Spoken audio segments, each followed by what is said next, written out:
पुढची बातमी पाहत उपमुख्यमंत्री सुनेत्रा पवार आज पदाधिकाऱ्यांची एक बैठक घेणार आहेत। जिल्हा परिषदेतील निवडून आलेल्या उमेदवारांची त्या भेट सुद्धा घेणार आहेत। सुनेत्रा पवार पुण्यातील पदाधिकाऱ्यांशी चर्चा सुद्धा करणार आहेत।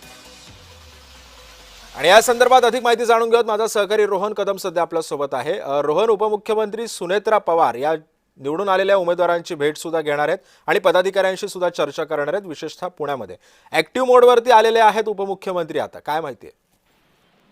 सिद्धेश, खरं तर सकाळी 10 वाजल्यापासून या सगळ्या बैठकांचं सत्र जे आहे ते उपमुख्यमंत्री सुनेत्रा पवार यांच्या माध्यमातून सुरू झालेलं पाहायला मिळतंय। सकाळी 10 वाजता सुनेत्रा पवार पुण्यातील सर्किट हाऊस मध्ये पोहोचलेले आहेत आणि तिथे पार्थ पवार, उपमुख्यमंत्री सुनेत्रा पवार यांचे चिरंजीव पार्थ पवार देखील सुनेत्रा पवार यांच्या सोबत असल्याचं पाहायला मिळतंय। जिल्हा परिषद आणि पंचायत समितीचे जे नवीन सदस्य निवडून आलेले आहेत ते देखील काही तिथे आलेले आहेत आणि त्यांच्यासोबत देखील बैठका ज्या आहेत त्या सुनेत्रा पवारांच्या सध्या सर्किट हाऊसच्या परिसरामध्ये सुरू आहेत। त्याचबरोबर पुणे महानगरपालिकेतील नवनिर्वाचित नगरसेवक देखील सुनेत्रा पवार यांच्या भेटीसाठी आल्याची माहिती जी आहे ती सध्याच्या घडीला मिळते आणि तिथे देखील बैठक जी आहे ती नगरसेवकांची होईल अशा प्रकारची शक्यता वर्तवली जाते। सगळ्यात महत्त्वाचा भाग म्हणजे पुणे महानगरपालिकेमध्ये सुनेत्रा पवार यांच्याकडून आताच काही वेळापूर्वी एक निर्णय घेण्यात आलेला आहे की एक वर्ष विरोधी पक्षनेते पद जे आहे ते देण्यात येईल अशा प्रकारचं म्हणणं जे आहे ते सुनेत्रा पवार यांच्या माध्यमातून कार्यकर्त्यांपुढे मांडले गेलं असल्याचं सांगितलं जात आहे। त्यामुळे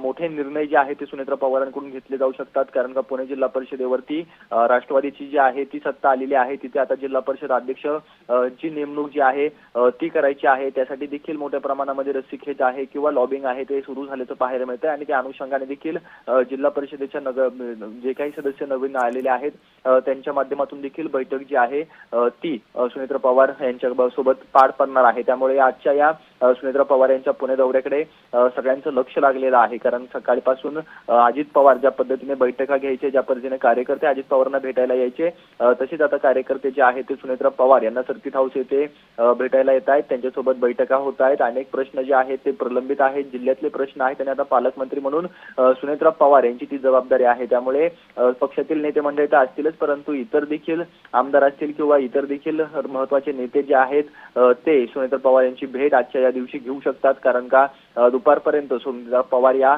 सर्किट हाऊस परिसरामध्येच असणार आहेत आणि त्यांच्यासोबत बैठका अधिकारी असतील किंवा राजकीय नेते मंडळी असतील या घेतील आणि पुढील काळ जे आहे ती मार्गी लावण्यासाठी ही सगळी महत्वाची बैठक जी आहे ती आज सुनेत्रा पवारांकडून घेतली जाण्याची शक्यता आहे। नक्कीच। धन्यवाद रोहन, तू दिलेल्या सविस्तर माहितीबद्दल।